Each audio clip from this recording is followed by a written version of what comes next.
Olá, pessoal, boa noite. Bem-vindos aí a mais uma aula de gestão de projetos e administração de obras. Então, hoje a gente vai falar um pouquinho aí sobre a parte do processo de seleção de contratação de obras, tá? Então, eu peço que vocês que estão participando de forma online, peguem esse material de apoio e deem uma lida, tá? Porque eu vou fazer uma aula aqui um pouquinho mais curta, né, mais resumida, né? Mas eu peço que vocês deem uma lida mais a fundo aí para ver todos os itens, né? Caso tenha ficado alguma dúvida até nas explicações, beleza? Então vamos lá. Para a aula de hoje, como eu comentei, a gente vai falar sobre esse processo de seleção e contratação de obras, né? Esse processo de seleção e contratação de obras, ele está dividido em duas etapas, em duas partes, né, na verdade, são as naturezas do processo de contratação. Nós temos aquelas obras de intuito privado e de intuito público, né? Então, obras de iniciativa privada e obras de iniciativa pública. As obras de iniciativa privada, elas são obras mais abertas ao processo de contratação, né? Então, a natureza delas é feita de uma forma um pouco mais livre, se comparada aos outros tipos de processo, porque isso a gente vai buscar conforme a necessidade do contratante, né? Então, quais são os tipos de procedimentos para a contratação de obras, né, na iniciativa privada? Nós temos o processo de contratação de preços, né, que a gente chama de concorrência, né, esse processo de comparação de preços, basicamente, você trabalha com grupos de construtores, que você conhece o serviço deles, são habilitados, são capacitados, eles têm um bom controle de qualidade, né? E aí você acaba optando pela escolha em relação ao menor preço, né? Você acredita né, você tem uma confiança em todos os trabalhos, mas você escolhe o menor preço. Então, essa seria a situação que você contrata através do sistema de concorrência, a comparação de preços, e aí o menor preço é o que vai atender a tua obra, tá? A maior parte das obras funciona dessa forma, principalmente aquelas obras que não têm nenhum tipo de tecnologia, nenhuma sofisticação na parte de acabamentos, né? Quando eu falo de tecnologia, é tipo, trabalha com métodos construtivos novos. O outro processo seria o por livre eleição, né? Esse processo de livre escolha normalmente acontece quando a construtora ela já tem obras específicas, né? Perdão, ela já tem empreiteiros, né? Prestadores de serviços específicos e ela tem aquela fidelidade maior de trabalhar com eles, né? Então ela já conhece o trabalho deles, né? Então a construtora já conhecida ou o contratante, após investigações e coletas de informação, ela opta pelo produzir o padrão de qualidade desejado a um preço compatível com a expectativa. Então, ela tem uma livre escolha para optar por aquele empreiteiro, né, por aquele terceirizado, né? Então, nesse quesito, mais importante que o contratante é a qualidade da obra e o reconhecimento e a reconhecida confiabilidade do contratado. Então, a livre escolha normalmente já está mais direcionada quando você já tem uma confiança na qualidade do trabalho, nessa prestação de serviço, e aí existe esse processo de livre escolha, né? Você não fica tão atrelado à questão do preço como o item anterior. Já existe uma confiança num determinado prestador de serviço, e aí pode-se trabalhar com esse tipo de sistema. A terceira seria a qualidade e preço, né? Por concorrência de qualidade e preço. Aqui você vai levar em consideração essas duas variantes, né? Você vai levar em conta os dois elementos ao mesmo preço. Eu vou verificar a qualidade, mas também eu quero verificar o preço, tá? Então, normalmente, esse exemplo já são para obras que têm uma tecnologia mais avançada, né? Tem um padrão de qualidade maior, utiliza tecnologias diferentes, né? Não tão comuns, né? Então, por exemplo, a gente está tanto acostumado com o concreto armado, né? Com a alvenaria convencional, são considerados estruturas mais convencionais, né? E quando a gente trabalha com outro tipo de sistema, é interessante você buscar uma mão de obra mais especializada, que tenha um melhor padrão de qualidade. Por quê? Porque aquele tipo de sistema, nem todos à sua volta estão acostumados a trabalhar com ele, né? Então, aqui a gente parte por essa questão da concorrência de qualidade e de preço, tá? Nesse tipo de situação, os empreendimentos, eles acabam, quando se trabalha com isso daqui, né? Com a situação da iniciativa privada, a gente sempre tem que lembrar que a iniciativa privada, ela normalmente pode resultar em empreendimentos com múltiplos proprietários de unidades autônomas, tá? Então, nos grandes centros urbanos, o que acontece? acaba criando-se empreendimentos, e esses empreendimentos, eles têm muitos proprietários, né, de várias unidades. E aí, a gente entra no chamado conceito, que são os condomínios, tá? Que aí a gente vai entrar um pouquinho e falar sobre essa questão do condomínio, porque o condomínio nada mais é do que uma obra privada. Ele está dentro do sistema de obra privada, mas ele tem um processo de administração um pouquinho diferente, que eu quero passar para vocês essa informação, tá? Então, o condomínio tem algumas informações que eu quero que vocês deem uma lida depois em relação à parte do Código Civil, né? Então, condomínio nada mais é o termo do mínimo, né? Domínio, que significa e substitui o texto de propriedade, que indica com clara equivalência os significados, tá? Então, relaciona-se o termo de condomínio, né, com copropriedade, com propriedade simultânea. Então, o condomínio é o direito de propriedade de duas ou mais pessoas por partes ideais de uma mesma coisa indivisa, né? Quando a gente tem um condomínio, normalmente a gente tem áreas comuns, né? Como a gente vai ter áreas comuns, né? Então, por isso que a gente usa o termo condomínio. Existem os pontos que são das pessoas, né? Dos proprietários específicos, mas eles existem as áreas comuns. Então, quando a gente tem esses proprietários, né? Vários proprietários e essas áreas comuns, né? Que eles são proprietários dessas partes iguais, né? Então, a gente fala que a gente tem um regime de condomínio. Então, é uma forma especial de propriedade no qual o indivíduo não exerce o seu direito com a expulsão dos outros. São dois ou mais sujeitos que exercem um direito simultâneo sobre aquilo ali, tá? Isso seria esse conceito aí de condomínio, né? A dependência e utilização de uso comum são aquelas de utilização por todos e pelos titulares de direito das unidades autônomas, né? Então, no sistema de condomínio, existem as áreas que eu acabei de comentar, né? As dependências, que elas são de uso comum, né? Então, todos que são proprietários lá, eles têm uso comum dessas instalações, né? Ou seja, todos têm direitos naquela área comum, tá? Mas o direito titular dele é naquelas unidades autônomas, nas suas unidades, mas a área comum ele também tem a sua parcela, ele tem que cuidar, ele tem que fazer manutenção, então ele tem que prezar por todo aquele sistema, né? Para sua fruição e acesso a elas, como é o caso dos corredores e halls, andares, áreas recreativas, de manobras de garagem, plumadas elétricas, colunas de esgoto. Então, tudo isso daqui é considerado como essas dependências e instalações de áreas comuns a todos os condôminos, tá? A todos aqueles que têm direito a essas unidades autônomas, tá?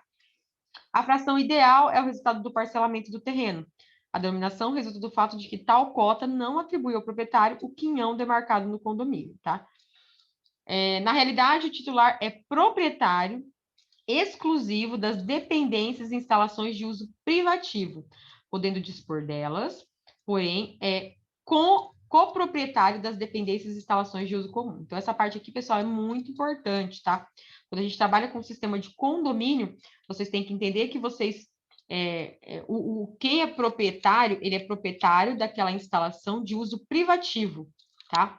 As instalações de uso comum, ele tem a responsabilidade dele pela questão de manutenção e tudo mais, mas ele não pode vender aquela área comum. Então, quando se existe esse sistema de condomínio, as áreas comuns, elas não são vendidas, né? Elas não podem haver troca de titularidade, somente as áreas, né, de uso privativo, tá? Isso seria para o sistema de condomínio, né? Quando a gente trabalha com esse sistema de condomínio.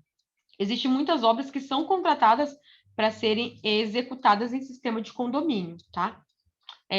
Aqui, ó, assim como já disse anteriormente, a necessidade de regulamentação e diminuição dos riscos de contratação de condomínio deu origem a um novo tipo de empreendimento, chamado incorporação imobiliária, tá?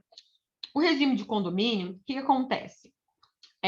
Nesse tipo de sistema, os proprietários, eles vão pagando pela execução da obra. Então, existem essas áreas comuns que eles não podem, eles têm que pagar por essas áreas comuns, mas essas áreas comuns, elas não podem ser vendidas, né? Ter troca de titularidade, porque elas são consideradas áreas comuns à utilização de todos os moradores, tá? Para evitar, tipo, algumas situações, né? de transtornos e tudo mais, houve uma redução até de riscos, né, durante o processo de construção, através do sistema de condomínios, acabou dando-se origem a um outro tipo de empreendimento, que é o chamado incorporação imobiliária, tá? E o que seria essa incorporação imobiliária, né? Então, o que é incorporação? No sentido geral, que a gente vai ver nos dicionários, né? Incorporação nada mais é do que reunião, agrupamento, inclusão, né? União, ligação, ele tem esses significados, né?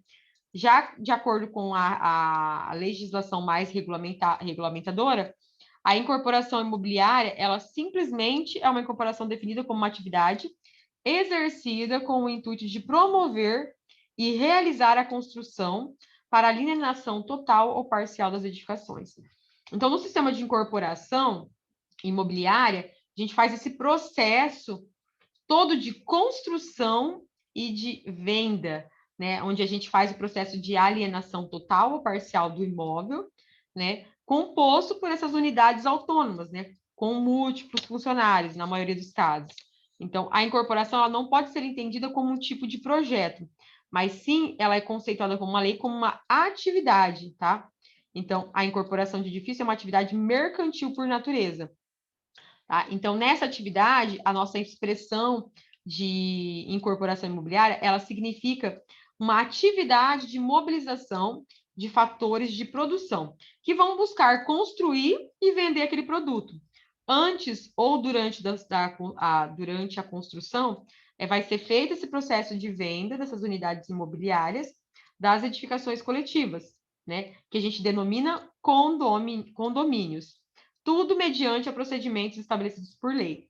Então, vai existir esse processo, esse gerenciamento de toda a parte da obra pela incorporadora imobiliária, tá? Então, a gente não vai trabalhar diretamente com o condomínio, a gente vai ter um sistema de gerenciamento por uma incorporadora, que ela vai fazer todo esse processo de construção e desenvolvimento ali para a parte de vendas, né? Então, todas essas etapas, né, antes e durante a construção, serão desenvolvidas pela incorporadora. E a incorporadora depois vai vender essas unidades imobiliárias e edificações que pode ser coletivas ou individuais, né? E aí criar o sistema de condomínio, beleza? Bom, algumas situações que ocorrem na prática da engenharia e dos negócios imobiliários pode ocasionar, às vezes, muitas dúvidas, né? E às vezes até confundir mesmo o entendimento desse conceito de incorporação, tá?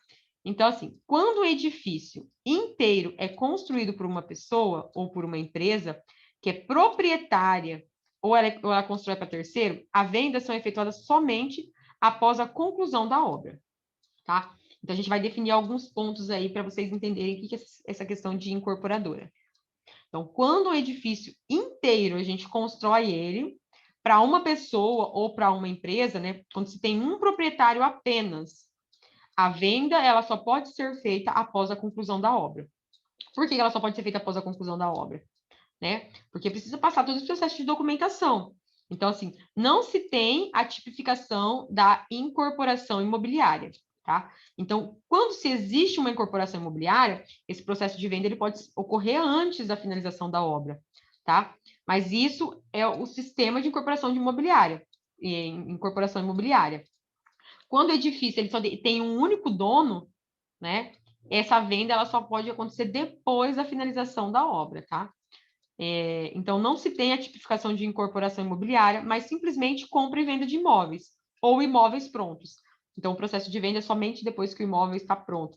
Quando vocês veem esses processos de venda de imóveis na planta e tudo mais, podem ter certeza, a gente vai estar trabalhando com o processo de incorporação, tá? O caso em que se promove a construção de edifícios sem a intenção de venda de qualquer unidade autônoma, né? Ó. Então, nesses casos que a gente constrói um edifício sem qualquer tipo de interesse de venda, né? Da unidade antes do final da construção. Mas a gente, às vezes, decide mudar os planos, né? Então, não era para vender, agora é para vender, né? E aí, nesse caso, caracteriza-se a incorporação imobiliária a partir da venda da primeira unidade autônoma. Então, durante a fase de construção ainda, eu posso implantar o sistema de incorporação, tá? Mas caso eu não implante, eu só consigo vender depois da finalização da obra, como é o item anterior. Na situação anterior, não se alienando todas as unidades autônomas da incorporação, as restantes vendidas após a construção constituem simples imóveis de venda, ou seja, os compradores não foram adquirentes participantes da incorporação. Então, se a gente tem esse sistema aqui, ó, foi construído um edifício que não se tem intenção nenhuma para participar para realizar a venda.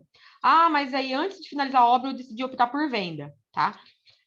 O que eu vender antes da finalização da obra, ele vai entrar no sistema de incorporação imobiliária, tá? Mas o que eu vender após a finalização da obra, ele não vai ser considerado por sistema de incorporação, tá? Se um grupo de pessoas, né, coproprietários de um terreno, constrói um edifício de unidades múltiplas, cada um com suas unidades específicas para uso fruto próprio, levando esse plano até o final da construção. Tal empreendimento também não se classifica como incorporação. Ele está exposto a grandes riscos, né? Então, um grupo de pessoas tem um dinheiro que quer construir, né, vários apartamentos, né? E aí foi separado tudo certinho, já especificado o usufruto e tudo mais. Isso também não é considerado sistema de incorporação, beleza? No último caso, mesmo havendo alienação durante a construção por parte dos proprietários da unidade autônoma, ele não é caracterizado por processo de incorporação. Então, mesmo que assim, nesse item anterior, acabei de comentar, uma das pessoas opta por fazer isso, não, ele também não vai funcionar como sistema de incorporação. Beleza? E aí a gente vem para a parte das obras públicas, né? Basicamente, as obras públicas vão trabalhar com esse sistema de licitação, então reforço aí, tá, pessoal? Que vão estar em casa, que vai ter um tempinho a mais, né, para assistir essa gravação. Peguem, deem uma lida mais a fundo nesse material, beleza? Bom, pelo processo de licitação de obras públicas, né? Então, a gente tem várias modalidades do processo de licitação. Tem aquela licitação por concorrência, por tomada de preço, né? Que é exclusivamente para a parte de compra, serviços e obras, né? Então, obra pública, basicamente, tem que ir na tomada de preço, né, pessoal? Tem aqueles tipos de licitações que são por convite, por concurso, por processos de leilão ou até mesmo por processos de pregão, tá? Então, as obras públicas podem trabalhar dessas formas, né? Vamos aqui, ó, para maior esclarecimento, né? Para obras de engenharia, o convite ele pode ser considerado até 150 mil, para tomada de preços até 1.500.000 e por concorrência acima de 1.500.000, tá? Então, esses são os valores que a gente pode trabalhar com esse tipo de serviços, né? Então, de modo geral, gente, a gente vai muito pela tomada de preço e pela concorrência, tá? Percebam que obras do tipo convite é mais em casos, assim, de valores menores, né? Porque senão acaba acontecendo muito aquelas situações, né, de indicação, o cara é meu amigo e tudo mais, né? Para compra de serviços que não estão inclusos nesse item anterior, né? A gente tem aqui, ó, para convite até 80 mil, tomada de preço e concorrência, né? Tomada de preço até 650 mil, ou por concorrência, né? Ou seja, aquele que forneceu o melhor preço, as melhores condições, acima de 650 mil, tá? E aí tem os tipos de licitação. Quem são esses tipos de licitação, né? Normalmente refere-se a critérios de julgamentos que são aplicáveis às propostas de comissão de licitação. Então, existe a licitação pelo menor preço. Normalmente, a gente usa em compras, serviços e obras de modo geral, né? Melhor técnica, que aí ela vai avaliar o processo construtivo, o serviço, né? A técnica que está sendo usada para executar aquele tipo de serviço. Se vai usar uma tecnologia nova, algo que é mais promissor que o anterior, né? E tem a parte de técnica e preço, né? Então, a gente pode analisar eles de formas isoladas ou quando eu avalio técnica e preço ao mesmo tempo. Então, a gente tem esse tipo de licitação, tá? Como que funciona a questão das dinâmicas das licitações, né? Na primeira fase de licitação, a gente tem esse processo de elaboração de um projeto básico, né? Faz-se a elaboração de um orçamento detalhado com cronograma físico e faz-se a justificativa da utilização desses recursos orçamentários, tá? Que é um processo interno esse daqui. A segunda fase já vai ser a determinação aí da modalidade, né, da licitação, de requisitos de quem pode participar, as habilidades jurídicas, qualificação técnica, qualificação econômica, financeira. São vários itens, objetos de licitação, prazos, faz-se a montagem do edital e outras medidas, tá? Então, a primeira fase do processo de licitação vai ser essa, vai ter que ter um projeto. Então, eu quero licitação para uma obra de drenagem, né? Eu tenho que ter o projeto de drenagem pronto, né? Eu tenho que ter esse orçamento detalhado, né? Com os itens que eu vou ter, um cronograma de obra, e justificar essas situações. E a gente tem a fase aqui interna, que vai ser essas determinações aqui. A terceira fase já vai para a publicação do edital. Então, decorrido o prazo previsto, a gente vai ter a recebimento das propostas, vai ter o processo de análise dos concorrentes, abertura e julgamento das propostas, e depois classificar os proponentes, tá? E a fase final vai ser a parte aí de homologação dos resultados e contratação do regime, né, que foi previsto lá no edital, conforme foi fixado, né? Então, o processo de licitação, ele funciona com essas etapas. Vai ter que ter esse primeiro desenvolvimento para depois poder ser feito toda essa delimitação aqui em edital de tudo que vai ser necessário para quem for participar desse processo de licitação, tá? Então, aqui no setor da construção civil, a gente pode trabalhar com essas condições, pessoal, né? De sistemas de contratação, tanto de obra privada quanto de obra pública, tá? Então, do mais seria isso hoje, tá, pessoal? Reforço a vocês que deem uma lida no material, tá? Porque tem mais informações aí. E tenham uma boa noite e até semana que vem.